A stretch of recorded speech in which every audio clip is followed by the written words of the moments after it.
Hey everyone, so Jerome Powell is going to go live in a few minutes here. We're going to cover it. And they did just release a statement. So we'll go ahead and take a quick peek at the statement as well. But I just want to make sure that Powell is not live yet.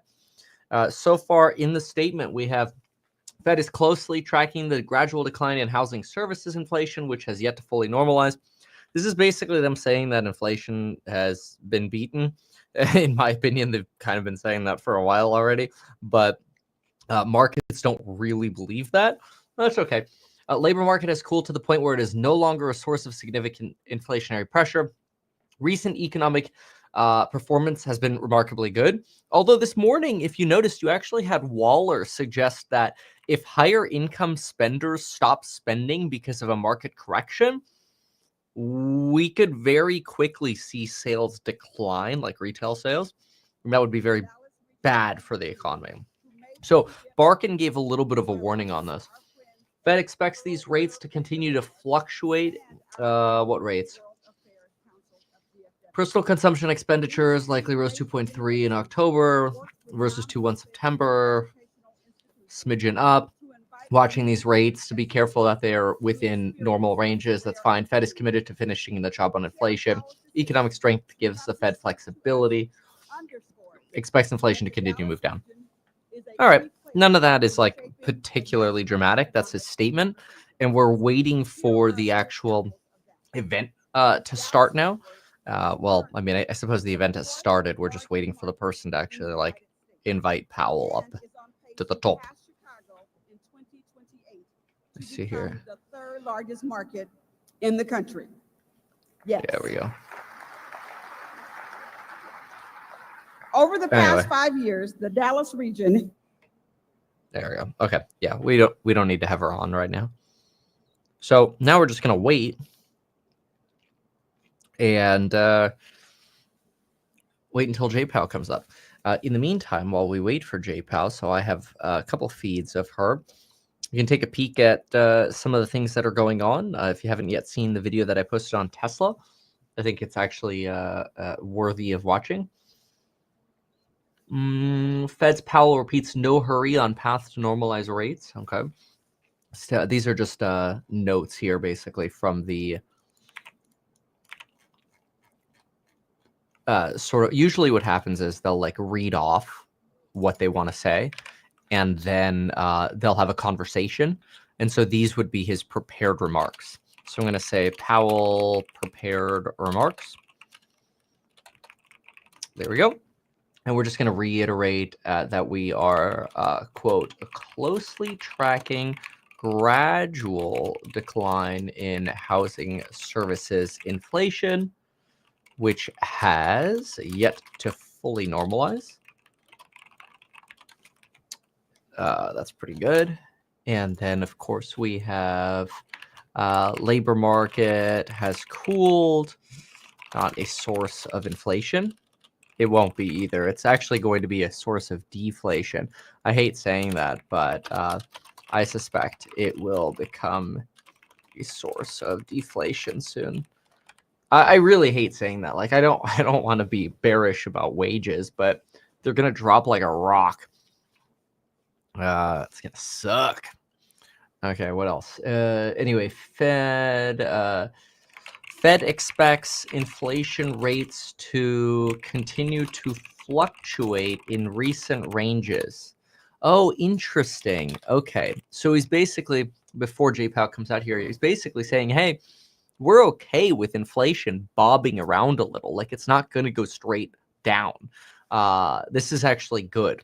You know, this is that kind of remark is bullish, that Powell feels confident they won the inflation fight, and I agree. Then we have Fed is committed to finishing the job on inflation. Fed is going to fluctuate. That's fine. Economic strength gives Fed basically the ability to be patient.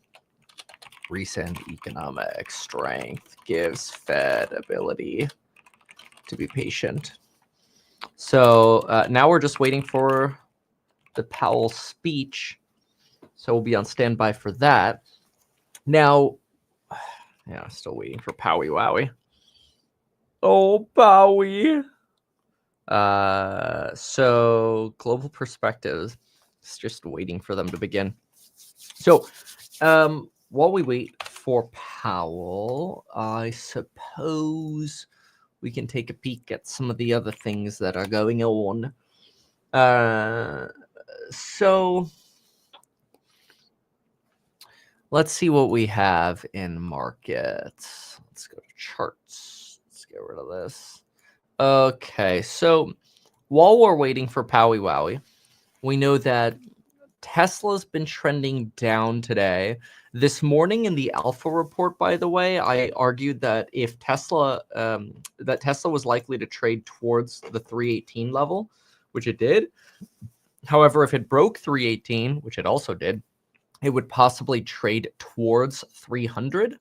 Unfortunately, right now Tesla is at 312, and the market is sort of rapidly slowing down here on this. I don't know if it has to do with J Powell or what, but right now you're sitting down 70 basis points on the Qs and about 5.49 on Tesla. So I'm watchful of that. And Palantir also just sort of fell off a cliff, waiting for Powell just to start talking here. So if you hop in over here, you could see Palantir just in the last few minutes here.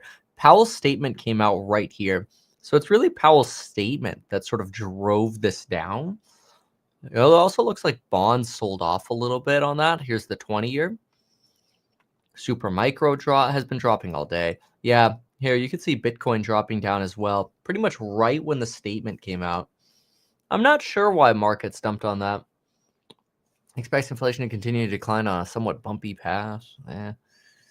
Yeah. So Powell will be out soon, and we'll be able to, I suppose, hear it from himself. But I don't feel like any of this is, too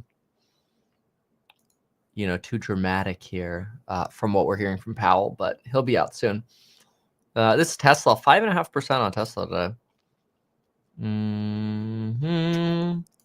Now, Bitcoin kind of keeps dropping here, about 88.6 right now. I think markets are really front running the 100,000 level. And I wouldn't be surprised for that to continue.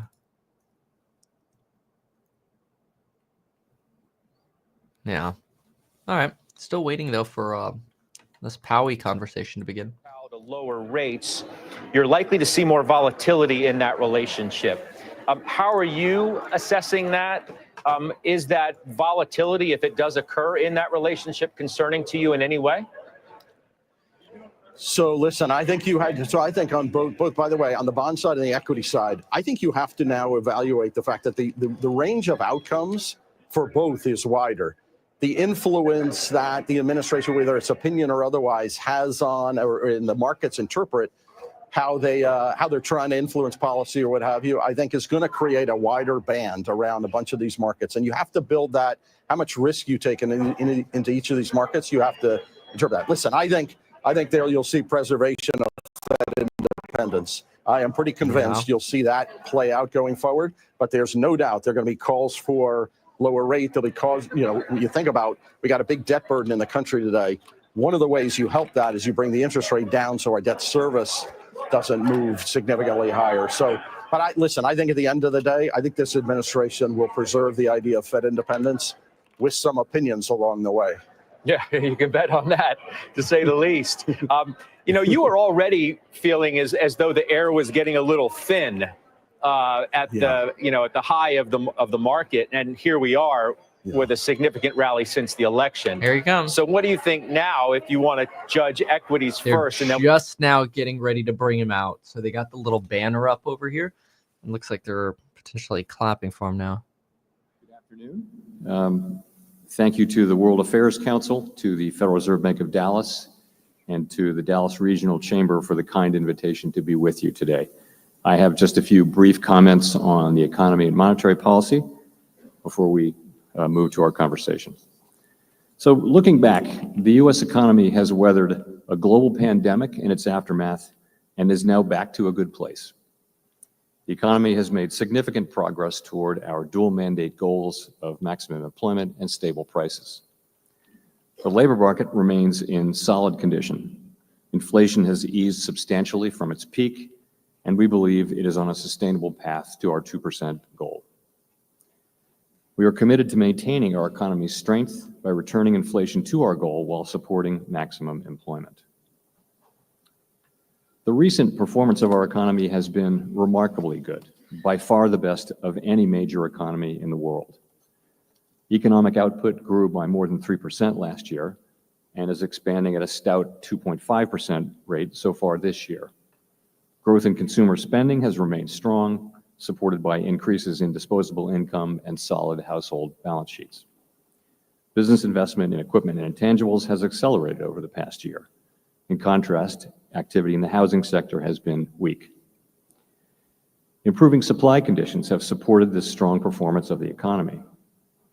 The labor force has expanded rapidly, and productivity has grown faster over the past 5 years than its pace in the two decades before the pandemic, increasing the productive capacity of the economy and allowing rapid economic growth without overheating.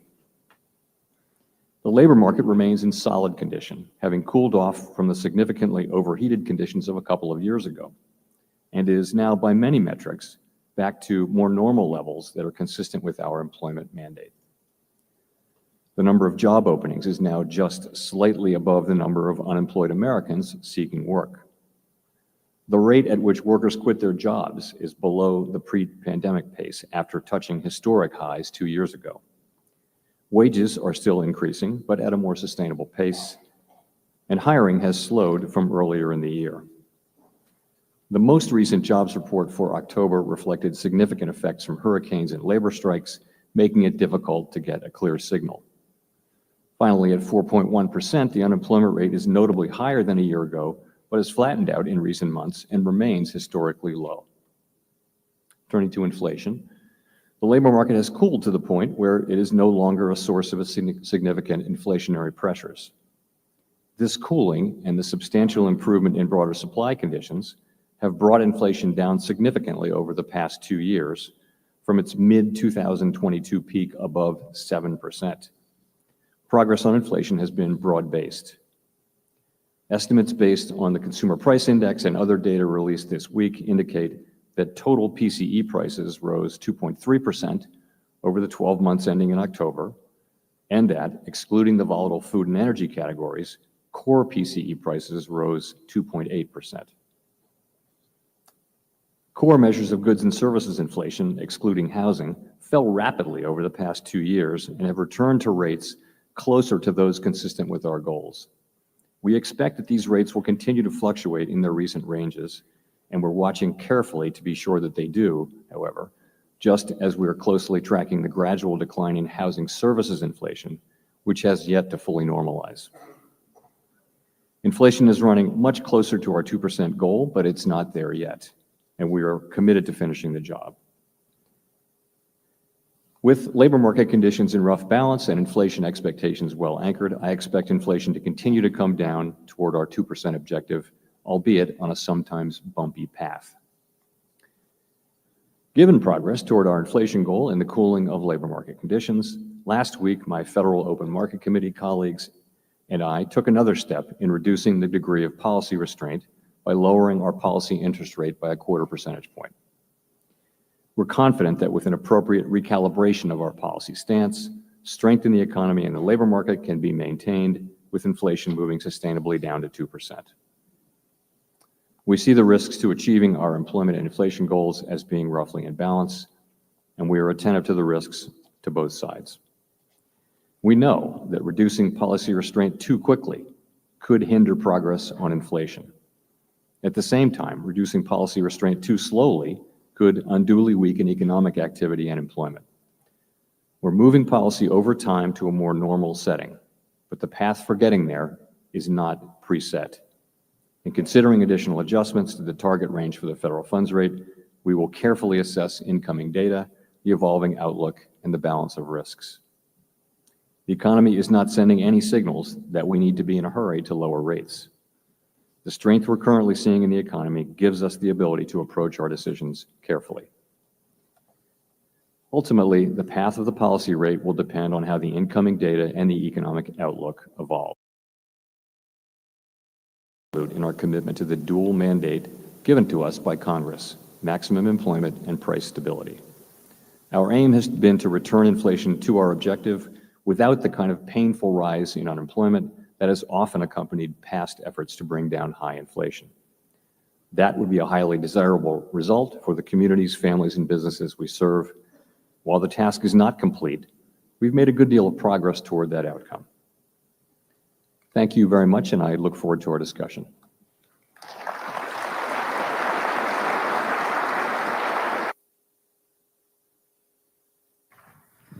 Looks like they mute the mic in between. I'm actually a little bit ahead of the CNBC stream.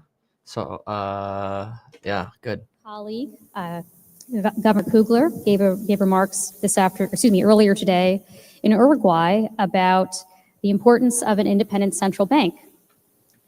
No particular reason, I'm sure, that was the topic of the day. We have a lot of students here today. I'm wondering if you could just explain in general why there is this bromide about it's important for the central bank to be politically independent. Sure, I'd be glad to.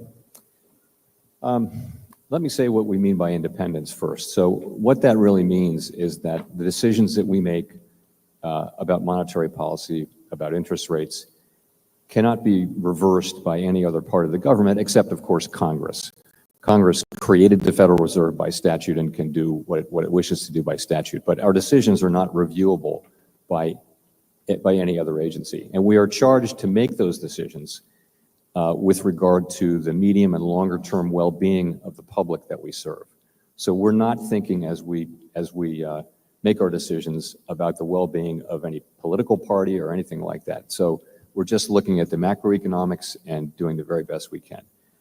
There's been a lot of research about central bank independence, and what it shows is that central banks who are independent, meaning independent from the other parts of the government, do a better job on inflation. And that makes a lot of sense because, you know, we're thinking really just of getting inflation under control while keeping the labor market strong, and we're not thinking of political factors, which would frankly be a distraction to the already difficult work that we have to do the main job.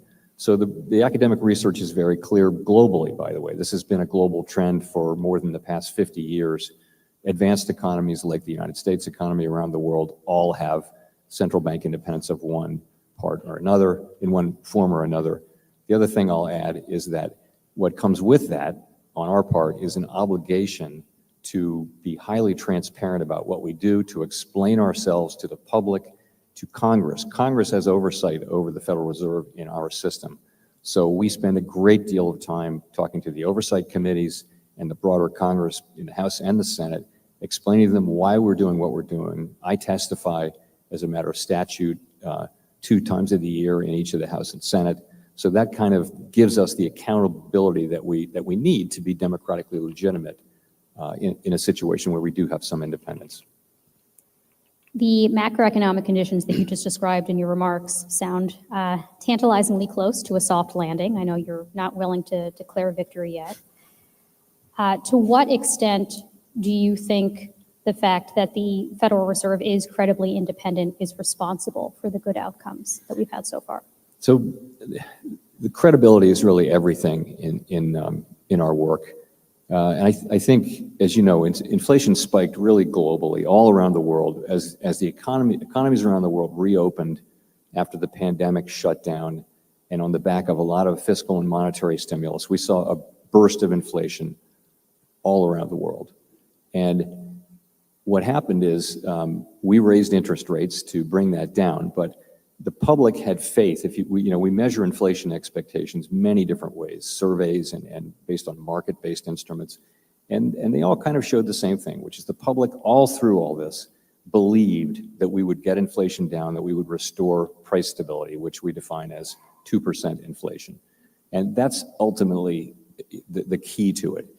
Inflation is a social phenomenon. If people believe that inflation will be higher, then it probably will be. And if they believe that inflation will come down, then people who make and take prices and wages, they will make sure that it does come down. So it's absolutely critical that we be credible. And part of that is that we responded so forcefully when it became clear that inflation needed a response from us. We responded quite forcefully, and we think that helped keep inflation expectations anchored, as we say. And then one last question, and then we can move on, I promise, on this. There have been times in U.S. history when people look back and say that the Fed was not seen as terribly independent. What did we learn from those episodes, in your view? Well, if you go back to the period of the high inflation, which I'm old enough to remember, it was during my college years, and basically the public kind of lost faith that the Fed would restore price stability, and you know, the cost was a decade of very high and very volatile inflation, quite difficult business conditions, extremely difficult for people on a fixed income. Think what that does. You may have felt it. If you're on a fixed income and prices go up 20%, you're just in trouble right away. So inflation is worst for people at the lower end of the income spectrum and the wealth spectrum. So we've seen it here in the United States in the 1970s, actually, and it's not a pretty picture. So, you know, I think this is very widely, by the way, understood and supported. You know, I've spent a lot of time on Capitol Hill, and I think where it really matters on both sides of Capitol Hill, the Senate and the House, in both political parties, there's a broad understanding that an independent central bank is very important in just serving the public as best we can. We're not perfect. Everyone makes mistakes, but you'll get the best results if you have people who are just focused on that task and separate from politics. Thanks. A little bit more elaboration from what we heard last week at the press conference on this question. In that press conference, you basically downplayed the impact of the election on FOMC policy. You said we needed to kind of wait and see, but that does stand in contrast to how the FOMC behaved at the December 2016 meeting, when roughly half of committee participants, according to the transcripts, upgraded their economic forecasts based on expected changes to fiscal policy under a Trump administration, and in particular, a previous trifecta in which the Republicans controlled both chambers of Congress and the White House. You were, in fact, one of the policymakers who made changes to your forecast, finding that the staff's assumptions around a tax cut was a reasonable placeholder, which gave you greater confidence in the outlook. Does that approach seem reasonable in the current circumstances? That basically, you know, since the FOMC has been starting to judge some downside risks to the growth outlook, does the election and the results that we have today remove or at least substantially mitigate downside risks to growth? So that's your question? So I think it's too early to reach judgments here, and I'll tell you why. So the job of staff is to go, you know, and be very nimble and make assessments in real time, much like capital markets do. You know, the markets are pricing in assessments of what policy changes will be made and what their effect on the economy will be. And staff will do all of that. I think policymakers are going to wait longer to see what the actual effects will be. And so for sure, at our December meeting will be, staff will present what we know, but the thing is, we don't actually really know what policies will be put in place. We know that policies in several areas will change. We don't know how much, we don't know over what time frame.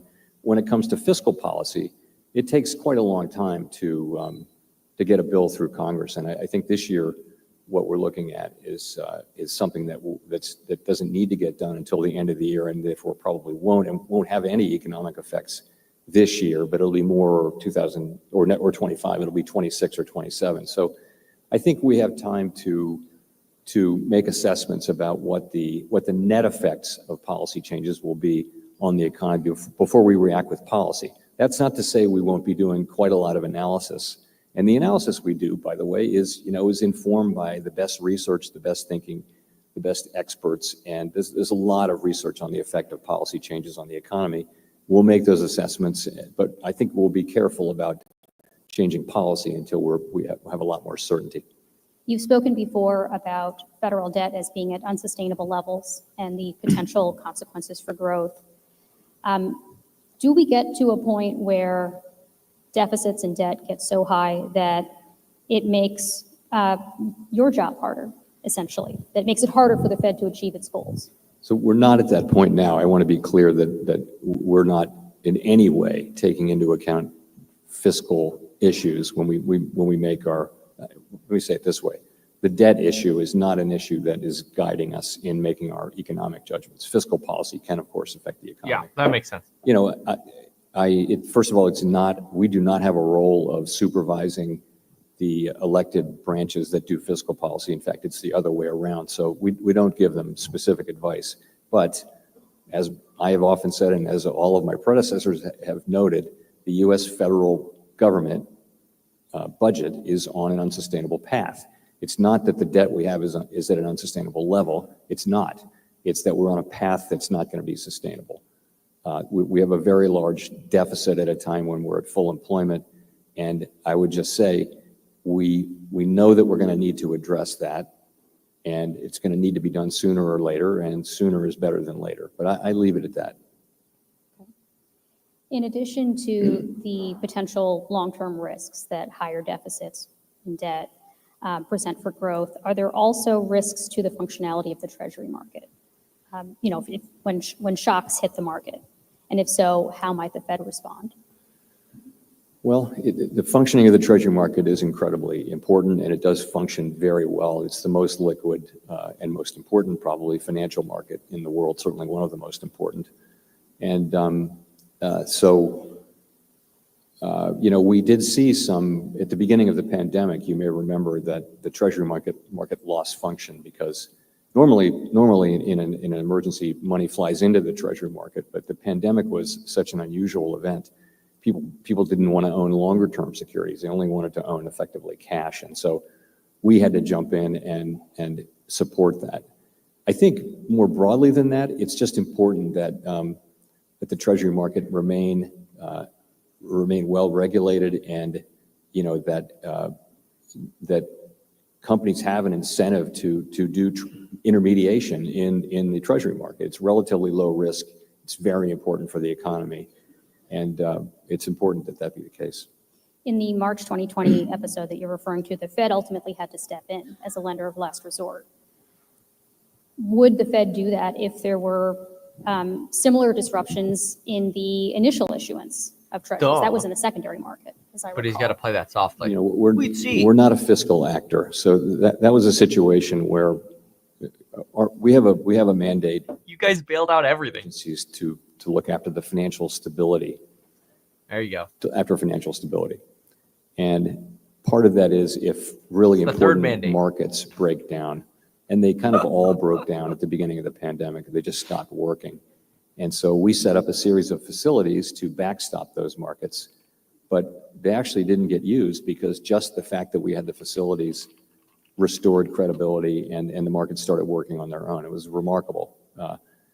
So in the case of a financial stability event like that, or the global financial crisis, where really the whole global financial system was at risk given the failure of a number of large financial institutions around the world, in those kinds of things we can use these emergency tools, but they're not for every event. They're Did you say there's something wrong with the mic? Was it just super quiet? Sorry. You mentioned that it's a little bit too early to know what policy beyond the remit of the Fed would look like. You know, we don't know exactly what the fiscal picture will look like, but we do know directionally that tariffs are likely to go up, right? Even if we don't know how much, if we don't know necessarily if it'll be exactly what was described on the campaign.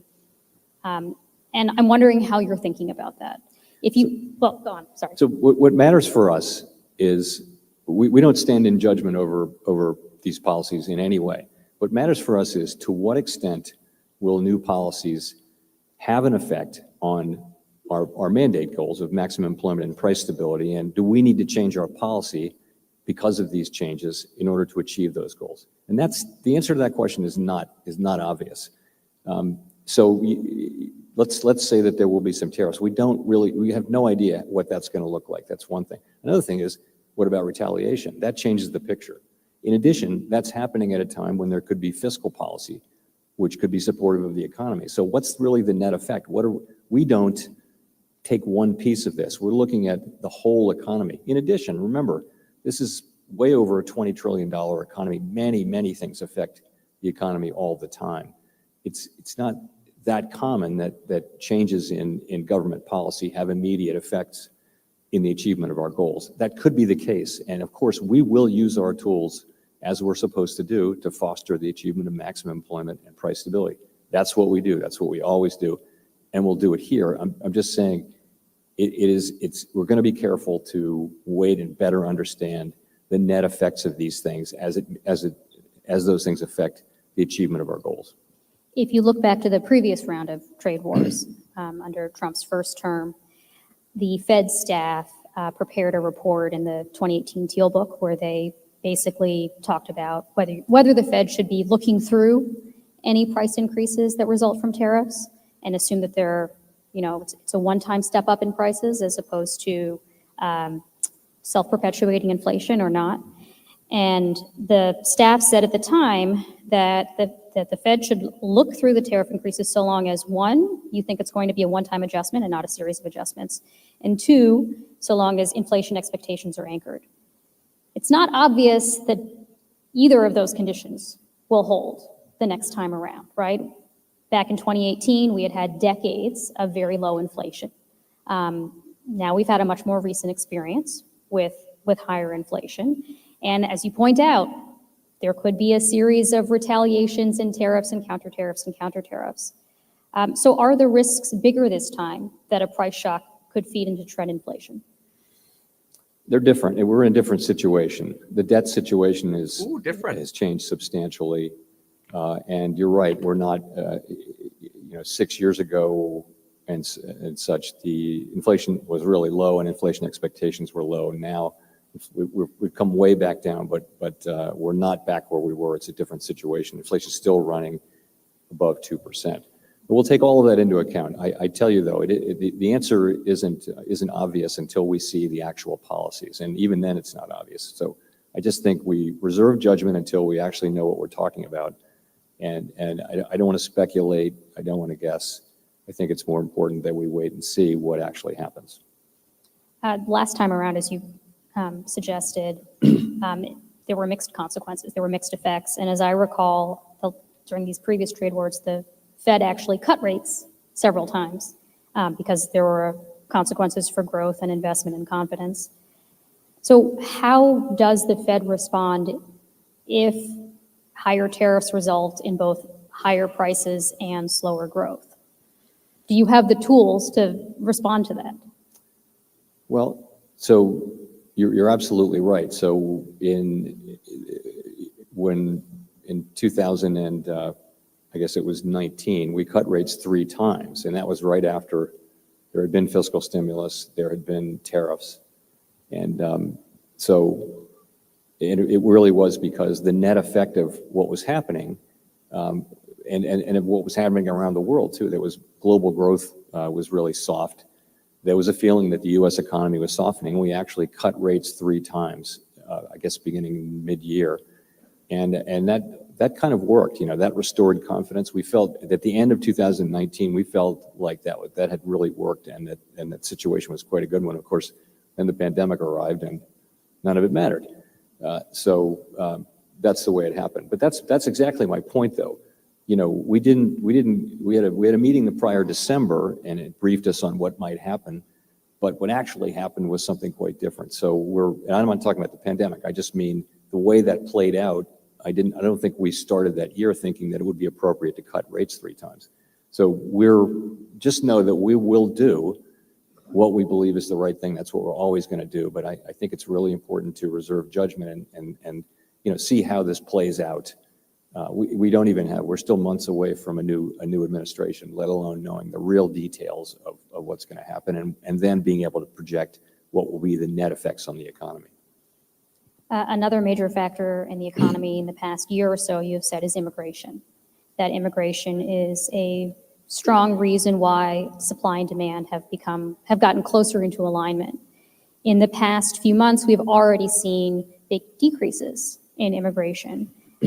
What effect do you think that is likely to have on the macroeconomy in the near term? So before I answer that, I do want to say that immigration is a question to be addressed by political authorities using such values as they deem appropriate. We're looking at the macroeconomic effects and reporting on them. It's not a question of judging. We don't have a view on the right level of immigration. That is for the voting public and their elected representatives. Okay.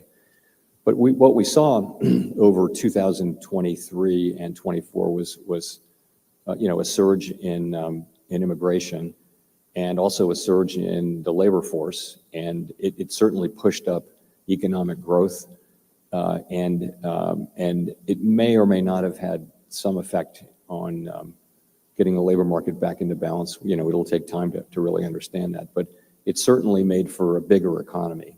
And we're coming off the back of a severe labor shortage, so there was room at that time for people to get work, and they went to work at roughly the same level as non-immigrants went to work. So that happened. Then the rules changed. The current administration, the Biden administration, changed the rules a few months back, and we've seen that come down. These are judgments that get to be made by elected people about what the right thing for the country as a whole is, not by us.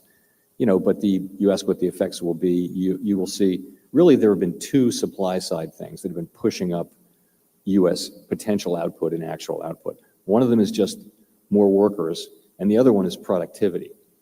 And the more workers part of it is probably diminishing in its effects. And so that won't be something that's pushing up overall output. At the same time, the number of job openings has come way down, so it's not clear what the overall effect will be on that. There's about one job opening for every unemployed person now. In terms of productivity is incredibly important. That's just output per hour. And if you think about it, higher output per hour is really the only way for incomes to go up over time among the public. And we've actually had, for the first time in a while, a few years of higher productivity, going back 5 years now. This is incredibly important and very positive, and we hope it continues. And there's no reason why it can't. I will say, though, that over the past 50 years, if you look at it, if you have 1 or 2 or 3 years of high productivity, it tends to revert to the trend really quickly. Because it tends to be driven by longer run things like evolving technology and evolving educational levels and things like that. So you don't tend to get big increases of productivity that are sustained very often. It's quite rare, although it has happened. I do want to ask you some more questions about productivity, but just one follow-up on the immigration point. So economic growth is about the size of the workforce and how productive that workforce is. I asked before about the consequences of decelerating immigration. What happens if the workforce actually shrinks as a result of, for example, mass deportations, which may be in the offing? I'm not going to be comfortable speculating on potential policies. It's not our job to be a commentator on. No, I'm not asking whether it's good or bad. I'm just asking, what does it mean if the workforce shrinks? I think we can do the arithmetic. If there are fewer workers, there'll be less work done. But we don't. It gets too close to, I just don't want to go there. This is getting me into political issues that I really want to. It implies lower GDP. I possibly can. He doesn't like politics. All right, so let's talk about productivity. Haha. You're right that productivity has been above trend. I think 8 out of the last 9 quarters GDP growth has been above trend, largely because of productivity. To what do you attribute that? So this is something people will be arguing about in decades from now, but I would give you 4 or 5 candidates. So one of them is that in the pandemic, people started a lot of businesses, and that many of those fail fairly quickly, or don't turn out to matter. But when there's a burst of activity in starting businesses, there tends empirically to be higher productivity because many of these are technologically driven, or the use of technology is pushed out into the society. So that's one. Another is that unlike a lot of our, for example, European countries where they kept the labor force in place, here people had money from government transfers and also from forced savings. They couldn't travel, they couldn't go to restaurants. And so they quit their jobs and they went and found other jobs. And so there was this huge reallocation of people from jobs that they actually didn't want that much to jobs that they wanted more. And we think that's a real factor in this. In addition, given the tremendous labor shortages, a lot of time and effort went into supplementing and, people's technological capabilities in ways that substituted for labor. So there was a lot of that. Can you give an example of what you mean? Sure. I mean, just call centers. There's lots of ways to, you can now do call centers. So they're much more automated. We're getting to a place where call centers will be done by artificial intelligence, probably. But also just, you go to a fast food restaurant, which of course I never do anymore at my age. I'm told if you go to a fast food restaurant, a lot of that is, and I've seen this in airports actually, you don't necessarily need somebody to take your order. You've got a nice menu, you punch a screen and the food appears. So, and there was tremendous incentive to do that when there weren't any workers. I mean, you saw stores that didn't have very many people in them and that sort of thing. So I think that's an example that we saw. I don't think I heard you mention in that response anything about like generative AI. I'm wondering, do you think that could be part of a new era of productivity acceleration? Artificial intelligence, pre-generative AI, is used all the time by big companies and modest-sized companies too, and it's certainly having an effect on productivity. Generative AI is just in the early stages, and certainly the companies and the banks in particular that we deal with are not really using it yet. They're not really deploying it yet, and they're very aware of the risks in it. So, but over time, I mean, you can find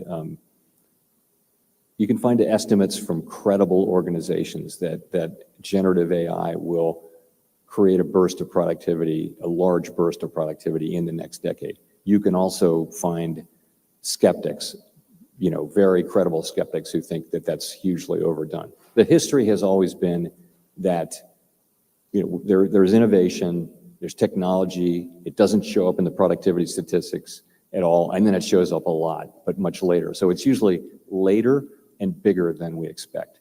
That may be the case here, because this really, it is an extraordinary set of developments, and the ability to replace a lot of work that's currently done by humans, including well-educated humans, is obvious.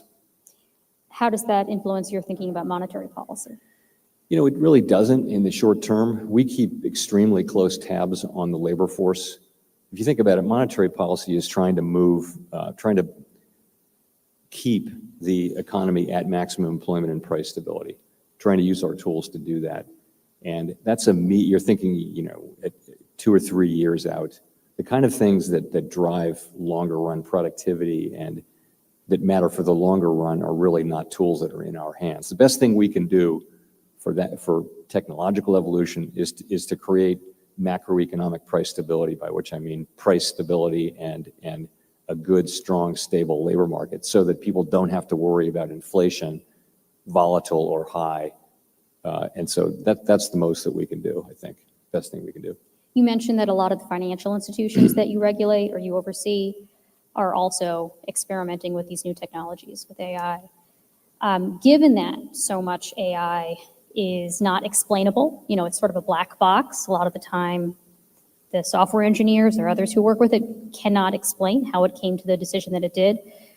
Does that make it harder to regulate in the sense that there might be blind spots for certain kinds of systemic risk, right? If banks don't necessarily know how they're coming to the decisions that they're coming to, and there could be some herding that may not be obvious ex ante. It raises just that kind of question, many different questions like that. I would say the good news is, in terms of the institutions we supervise, we understand that, but they understand it very well. I think people are treating AI very carefully, and they're not just loosing it, at least among the regulated banks, they're not just loosing it on their customers and on the problems they face. They're being very careful and thoughtful, we believe, or at least I believe, about about how they implement it, doing lots of work, but they're keeping it carefully under wraps and not deploying it so much yet in their business.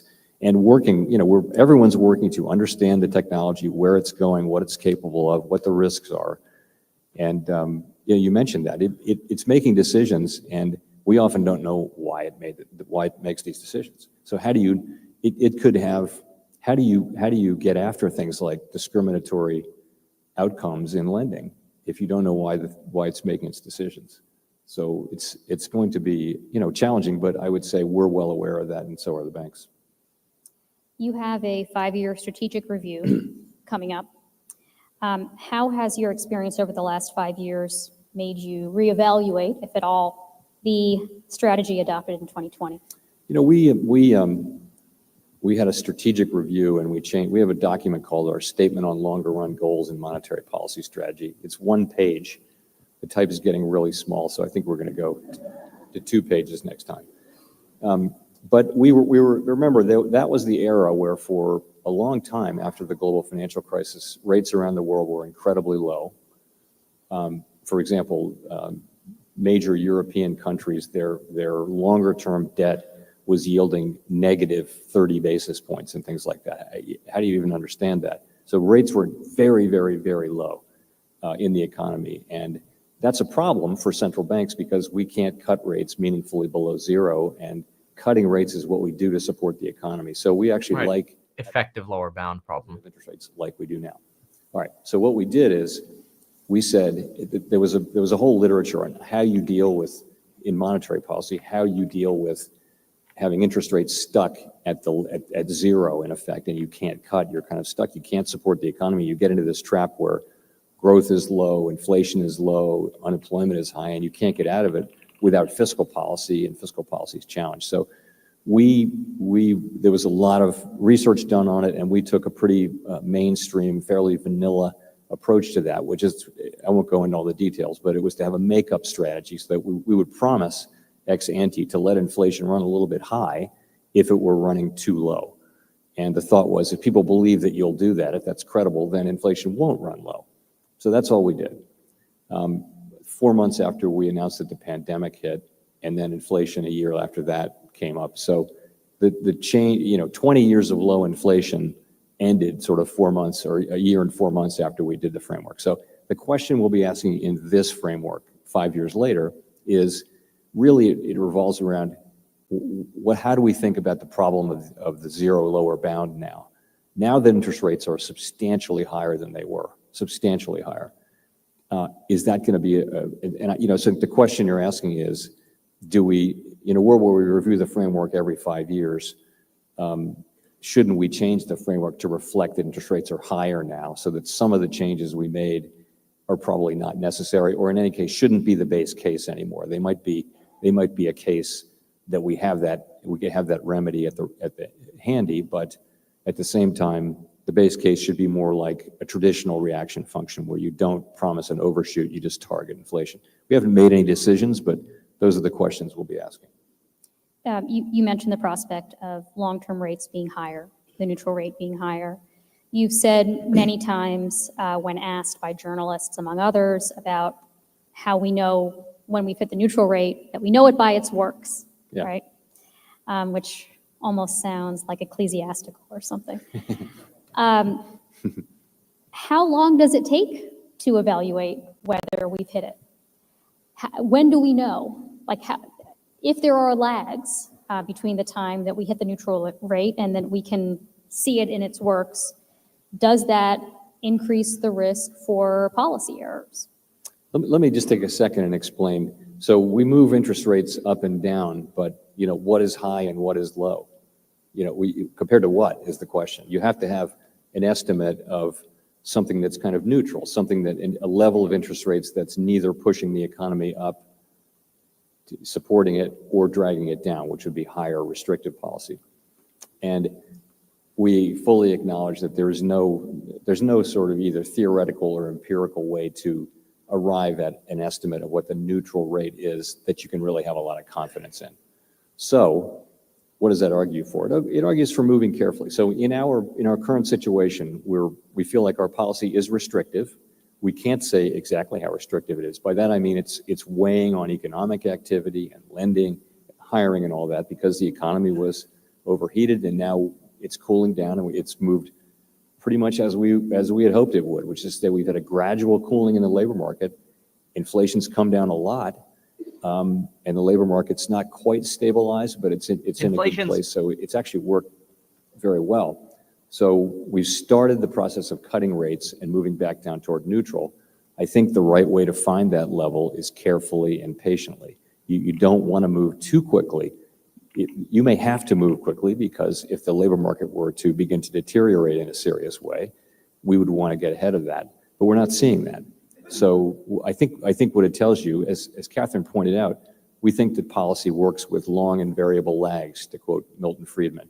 Monetary policy does have effects on economic activity, hiring and all that, but with long and variable lags. And that makes it all that much more difficult to know how far to go. I think in this situation, what it calls for is us to be careful, move carefully, and as we sort of reach the range of, or get near the plausible range of neutral levels, it may be the case that we slow the pace of what we're doing, just to increase the chances that we get this right. We're navigating between, as I mentioned in my remarks, the risk that we move too quickly, the risk that we move too slowly. We want to go down the middle and get it just right, so that we're providing support for the labor market, but also bringing in, enabling inflation to come down. So going a little slower, if the data let us go a little slower, that seems like the smart thing to do. So you say that interest rates are still restrictive right now, but if you look at the CPI numbers that have came out recently, or today's PPI numbers, core CPI is over 3%. Just so you know, that would be doing 25, skipping a meeting, then doing 25 again. That's how you get 12.5. Rate, which is, I believe, higher than the 12-month rate. The economy is booming. The market is on fire. Core PPI came in above expectations today. Business formations are up. Why are we cutting rates? It seems like the economy is doing pretty well. The economy is doing very well, and that's a great thing. We totally welcome that. But look at the labor market. So what we've seen is a lot of the great data that we've seen has been because of the expanding supply side.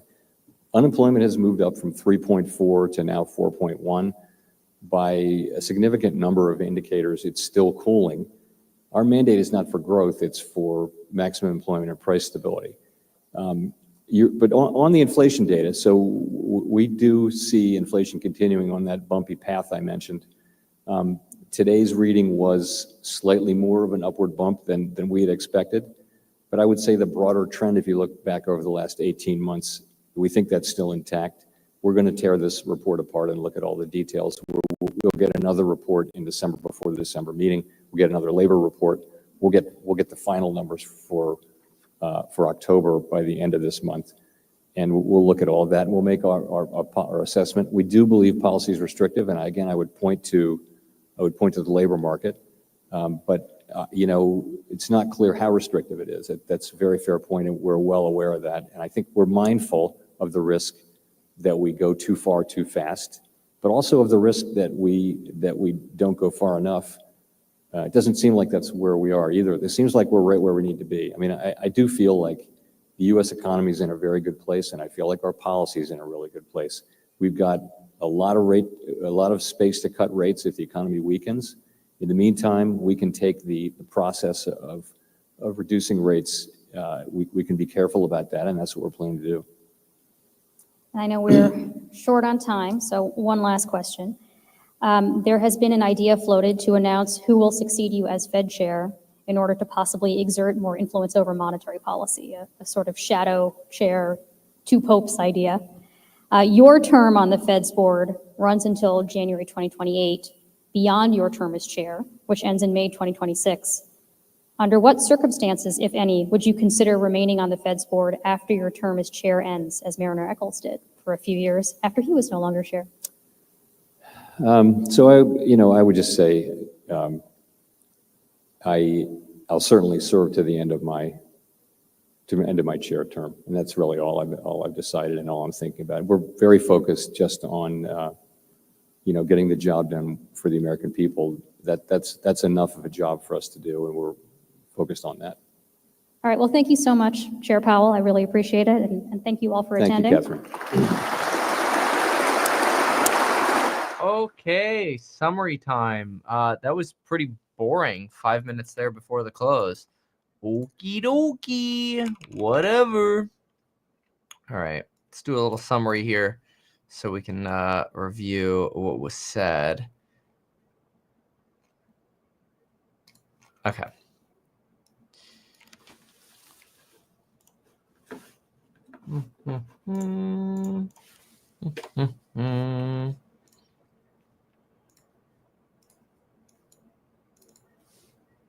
All right, take a sec. Everyone ready? Somebody says mic levels are messed up. Is the volume just low? Hold on a sec. There we go.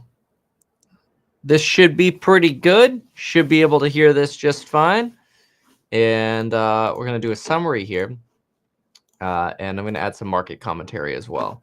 Stand by. Test, test, test. Test. All right.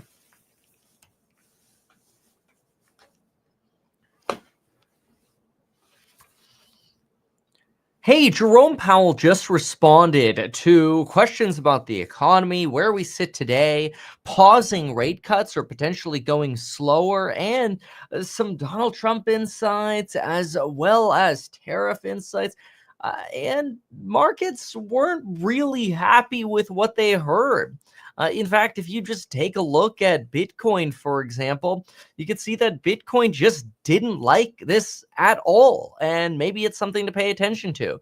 You've got Bitcoin that basically topped right as the Fed's statement came out right here, and you moved straight down after that. Tesla also accelerated its decline during that, going into the close here. So let's talk a little bit about what just happened and why markets maybe cooled a little bit, going down to that 508 level after Jerome Powell's discussion and his presser. That is his prepared remarks statement. One thing I do want to note quickly as well is I did send out a free alpha report to text and email this morning talking about how Tesla was likely to go to 318 today. You'll notice when it opened, it actually opened at about 327, ran to 329, and no lines on this chart, but guess where Tesla consolidated before falling? Right around that 318 level. So if you want to watch that 318.62, if you want that report, make sure you go to meetkevin.com/alpha and you could get those insights as well. I do believe that if we don't hold 318 on Tesla, which right now we're not, we're closing around 311, probably trending back to that 295 to 300 range, but we'll see. Okay, with that said, let's get into a summary here, and that's meetkevin.com/alpha. Sign up for those texts and emails so you get that for free every day before the market opens. So what we have right now is a market that's somewhat tenuous. You have a stock breadth in an extreme fear territory. And this is important because it means the market is really searching for a reason to go higher. And you're not finding it from Jerome Powell, and that creates some nervousness. Take a look at this. This is the CNN greed and fear chart. I actually have pretty good charts on this, even though I know a lot of people don't like CNN. But stock price breadth is at extreme fear levels. This really means you have very few stocks pushing indices to highs. Like Tesla really took QQQ, NASDAQ 100 ETF, from 500 to 513 by itself. Just one stock out of 100 in the NASDAQ 100. And Tesla has a strong weight in the S&P 500 as well. But take a look at this as well. Put call ratios right now at extreme greed levels. Only today did we see a little bit of pickups of puts. But these levels of extreme greed we haven't seen since the top of the market on July 10th. And I think this is why markets were really looking for something juicy from Jerome Powell today, so they can get a little bit more confidence that we have a license to go higher. Because what you're finding is 52-week highs are actually rotating into the fear territory.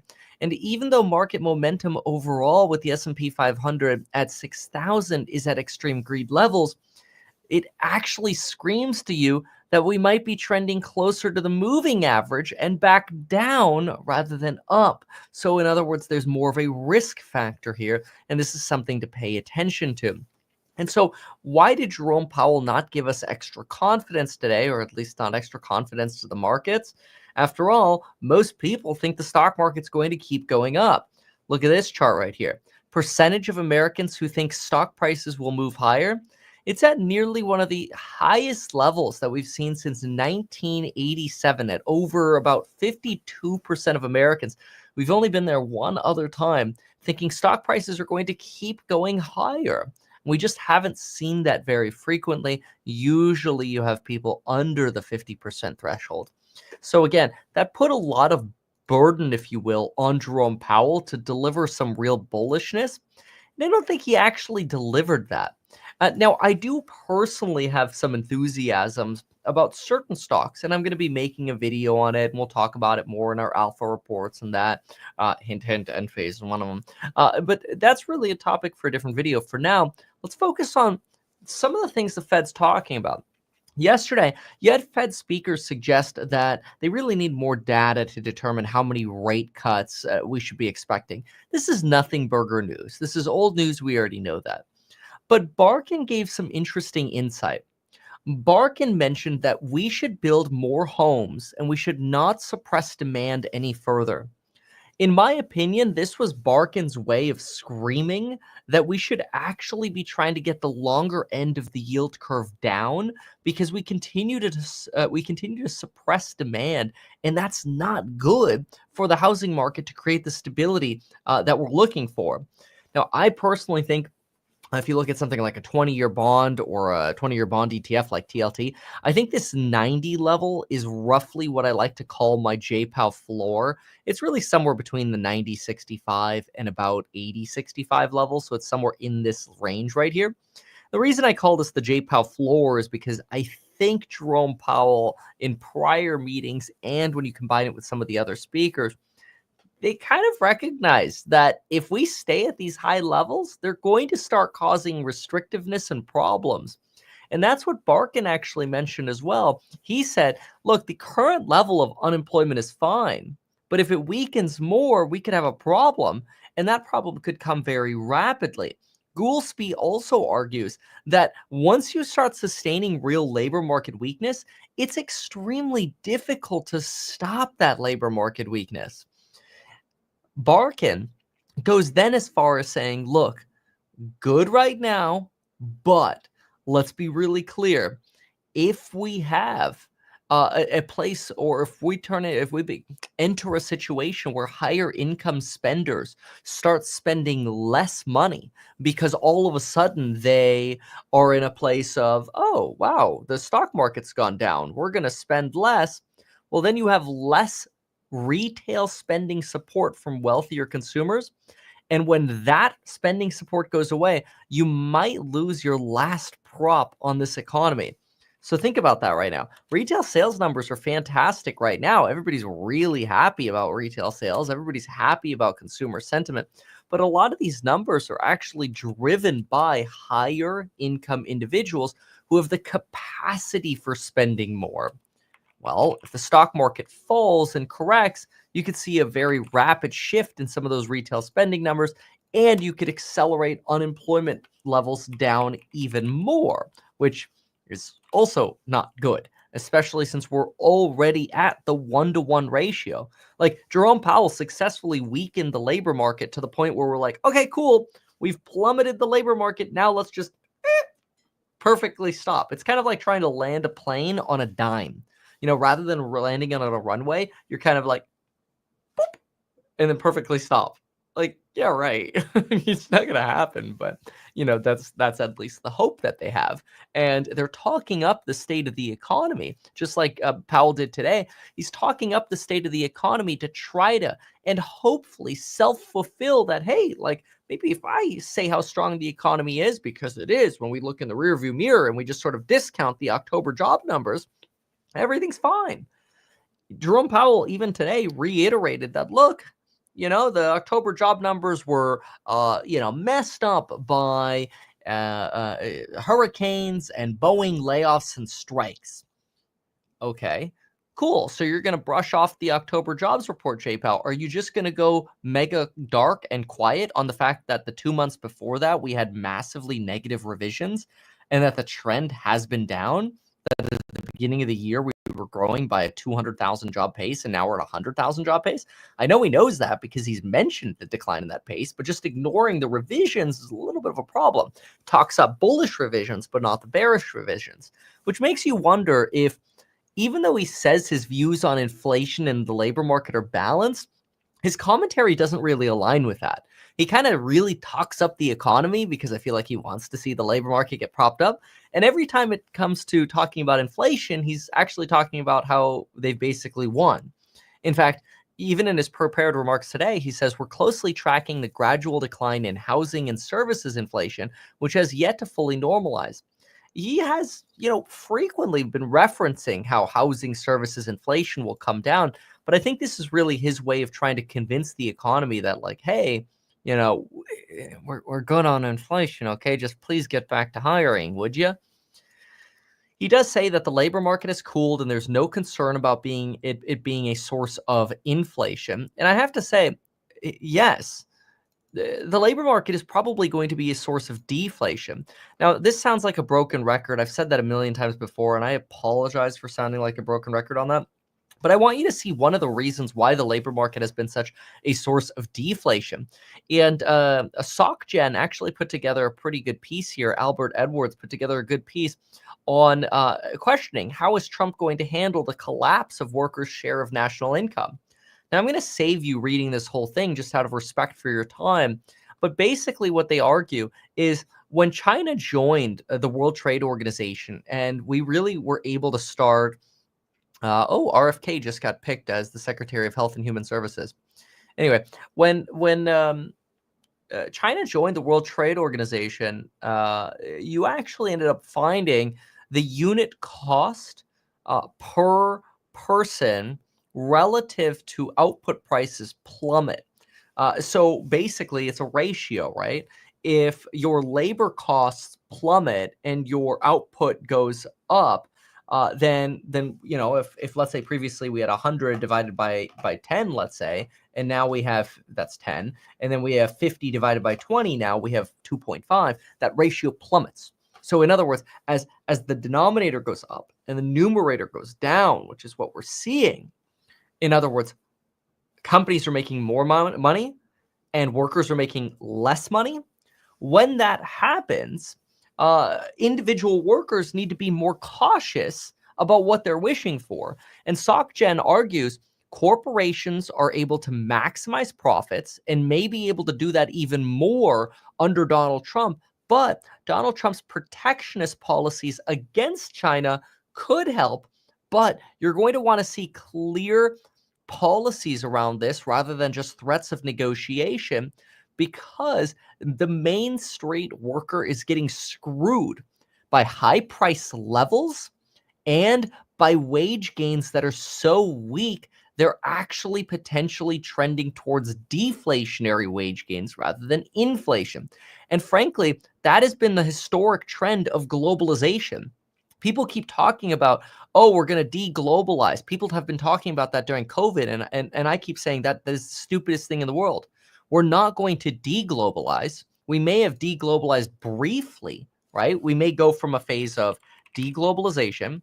Oh, there we go. De-globalization, right? Then COVID, and then so you globalization first, then COVID, then you de-globalize / localize your supply chains. And then what do? Then you re-globalize, because you could get much cheaper labor in India or in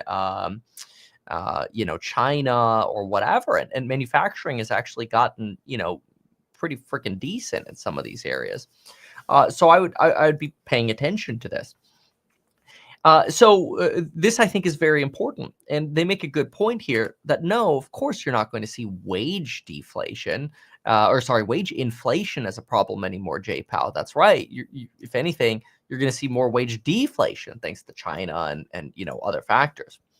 But anyway, Jerome Powell then goes on to say, recent economic strength gives the Federal Reserve the ability to be patient.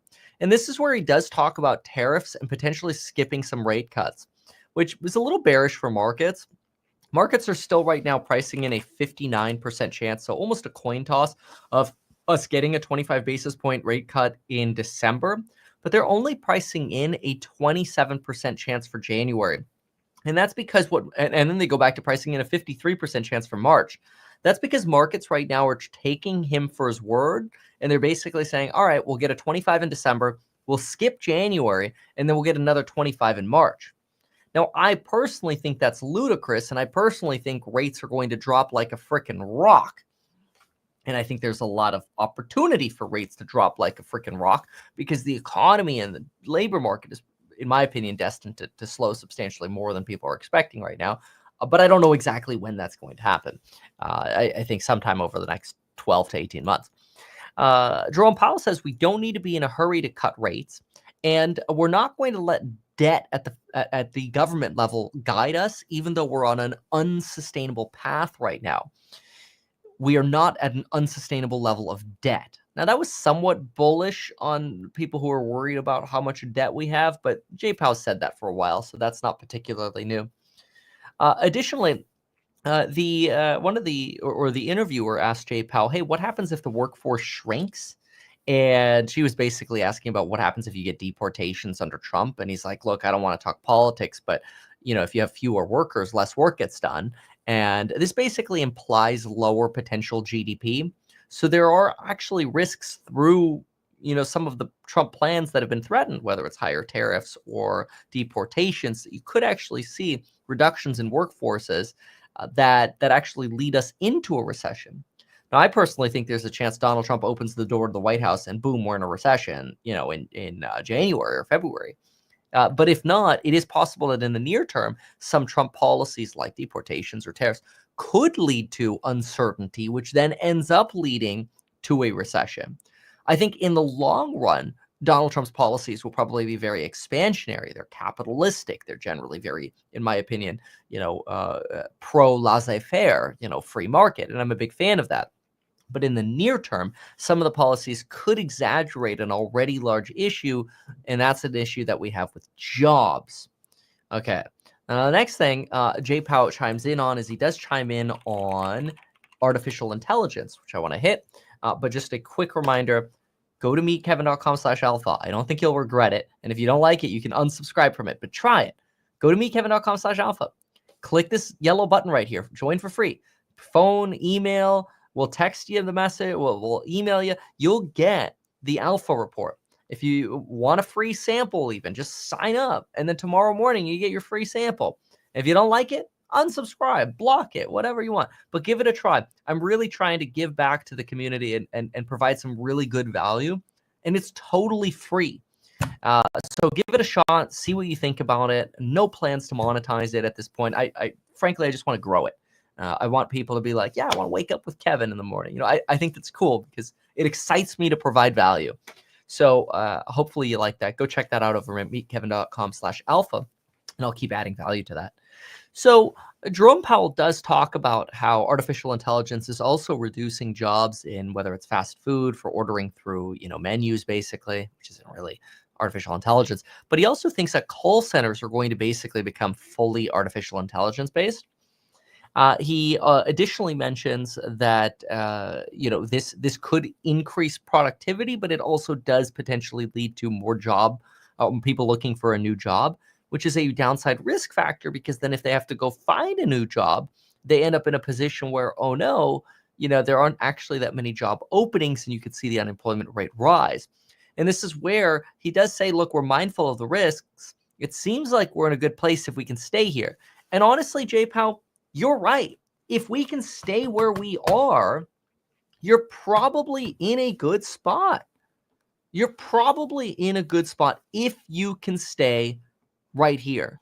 But personally, I think it's wishful thinking to say that this time is different and, that we're going to be in a place of, everything is all of a sudden going to just all the decline in job openings is just all of a sudden going to stop. The increase in 27 weeks or more unemployed folks is all of a sudden just going to stop. The decrease in temporary worker hiring is all of a sudden just magically going to stop. The sudden 785,000 worker boost that we saw is going to continue so we can prop up how many government workers we have. That's supposed to stabilize and stay strong. I mean, I don't even think Doge is going to allow that to happen with Elon Musk and Trump. So I think that's wishful thinking. And then when you take out government workers, you're already negative on payrolls. You've been at negative over 20,000 jobs in the last jobs report, negative private payrolls. It's a bad trend that you're in. So at the same time, Jerome Powell's talking, and I think this is loony. I think this is just his sort of way of saying, like, yeah, the economy's so strong right now, we might skip a meeting or two. So you effectively have 12.5 basis point cuts every meeting. Okay, well, that's ludicrous, because what you're doing is the economy is so weak in the jobs market in the direction of decline that if this continues, we'll go into recession.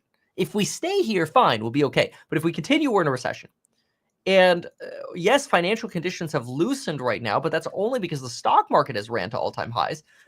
The bond market has absolutely tightened financial conditions. Look at the 10-year.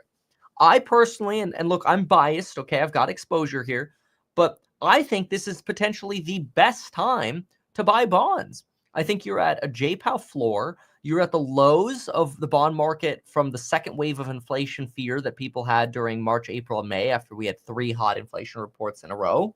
A quarter of hot inflation reports. Everybody's like, oh my gosh, second wave of inflation. You're at those levels, and people think Trump tariffs day one are going to cause all this inflation, blah, blah, blah, blah. I don't think so. I actually think you have a much better opportunity seeing, bonds actually move up from here, and therefore yields move down. And I also think that today, I'm biased here as well, but I also think that today, Enphase finally hit a floor. We hit $59 3 days in a row. Boom, boom, boom. Enphase today up 5%, over 5%. My exposure is somewhere between 62 and 64. And I want a DCA on this because I actually think there's a good chance we're going to get back to the 75-80 line within the next few weeks. I'm going to make a whole video on Enphase and why I think that, blah, blah, blah. But, anyway, we'll keep an eye on it. Ooh, Enphase, or Bitcoin's bouncing a little bit. So I'll make a full video on it. And we'll break that down in detail. But I want to see quickly if Nick T has anything to add to this, but these are my thoughts. Now, another thing too, if you're a member of the courses and you saw my fundamental analysis on Enphase, I made a new channel under stocks where we're doing sort of like a more forum format. I encourage you to check that out and we can chat about Enphase there. And then let's go just take a quick peek to see what Nick Ramos has for us and see if he has any added commentary. He usually does. 28 minutes ago, the Fed staff modeled the impact of a tariff increase on economic activity and inflation and presented their findings in 2018. Powell was asked about this staff presentation. The staff basically suggested you could look through or not react to an increase in the price level with little lasting effect on inflation if inflation expectations were anchored and the pass-through effects of cost shocks were short-lived. Asked about that today, Powell reiterated that view and the view that it was too soon to tell. So it's kind of interesting. It's basically a way of saying the Fed's just not going to really care about tariffs until they hit and then they see some underlying changes. So that's useful. So anyway, these are updates for you on what's going on with J-Pow, what's going on with the Fed, and some of my thoughts as well on Fed Chair Jerome Powell's presser. Remember, go to meetkevin.com/alpha to learn more, and then subscribe to the channel, and we'll give you some fundamental analysis breakdowns. We'll start with Enphase next soon. Thank you so much. See you in the next one. Goodbye, everyone. Good luck.